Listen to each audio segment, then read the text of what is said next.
Good afternoon. It's retired Detective Ralph Nieves again with episode, I believe, 7. Uh, I just got back to you because today, coincidentally, Congress was doing a hearing regarding this executive summary of the report of the Inspector General on the report of the Inspector General into the various actions by the Federal Bureau of Investigation and Department of Justice.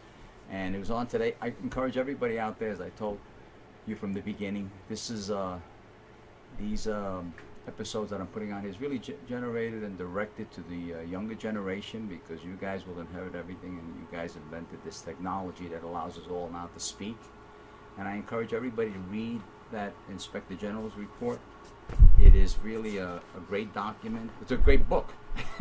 And it's a book that was paid for by your tax dollars. So those of you out there, young folks that are in high school, junior high school, I mean, just you need the capacity to read and make your own determinations.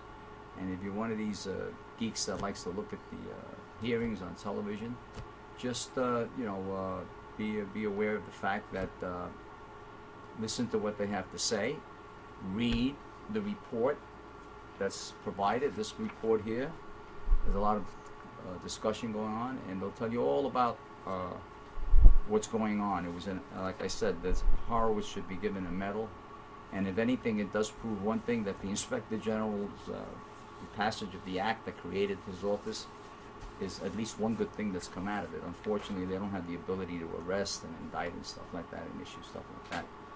But part of this information that you're going to get out of this, I want you to understand something that is very important, that when I was in the Marine Corps, there was always a 10% factor. Any organization, no matter the amount of employees, always has about 10% that are not performing up to par or not performing at all. They used to call them the meat eaters and the grass eaters when it refers to police officers. And in this particular situation that we're dealing with now, I would say that maybe just 1% or 2% of the federal agents involved were the ones that were really doing some outrageous stuff. I mean, how they got away with this for so long. It's really an upper management problem.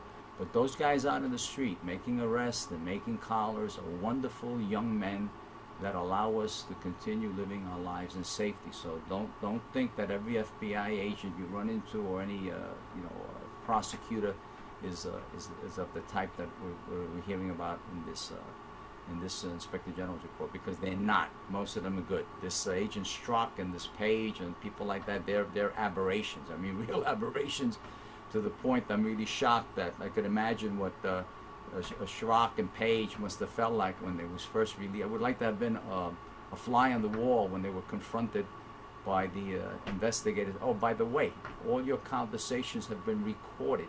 You have an explanation for this, for that. One thing I will say, that the report itself at the end says that there was no bias in their making their investigative decisions, but I don't agree with that. I think the whole book, the whole investigative report is all about bias. And when you're dealing with bias in the workplace, these people are, they're looking for evidence. They didn't find any evidence, which means there was no written report. There wasn't a copy of a tape or a photograph or a witness that will say, well, this guy said something dirty about Puerto Ricans like me. For example, they call, well, Ralph suspect. You don't see stuff like that. These people that engage in this type of conversation generally don't leave a trail. And they certainly never believed in the fondest imagination of their mind that they would ever be revealed. But that goes to show you, you never know. There's always a guy upstairs looking out for all of us and doing the right thing. Again, if you have any questions regarding this, please let me know, and I will be glad to advise you on this. So just subscribe to the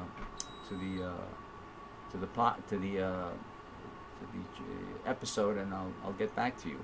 In addition to that, when they say there was no bias involved, there's issues with that from an investigative standpoint. And interesting enough, I was just called up and I was told that I was wondering why, when all this stuff has been in the papers. I mean, this has been, they've been aware of this since 2016. And I was, my understanding, I have met, I'm a polygraphist, I'm a lie detector examiner, and I do have a member of the American Polygraph Association, and I have met the FBI's throughout the years for the last 35 years I've been going to our seminars, they do have a wonderful polygraph unit, and I was wondering why these individuals had not been polygraphed, and it just came up today. Somebody mentioned to me that he had been polygraphed and he didn't do well on it, but he still maintained his security clearances and stuff like that. That I don't understand, but then again, there's been a history of this before. There was a notorious FBI agent by the name of Robert Hansen that was one of the most the worst type of Russian spy. They had implanted him and they converted him, and he had taken a number of polygraph tests in the FBI and he had passed them. And the CIA has their own problems with a guy named Aldrich Ames. In regards to that, I've been kind of busy doing some work, and I will just want to end this episode now. I'm trying to keep them short, but I again will get back to you and bring up some points that I think you should know about. There are issues that you have to be addressed, and we'll be looking at all that as we continue with this project. Have a great day, and to my Hispanic viewers, hasta luego y hasta la próxima. Que tenga buen día.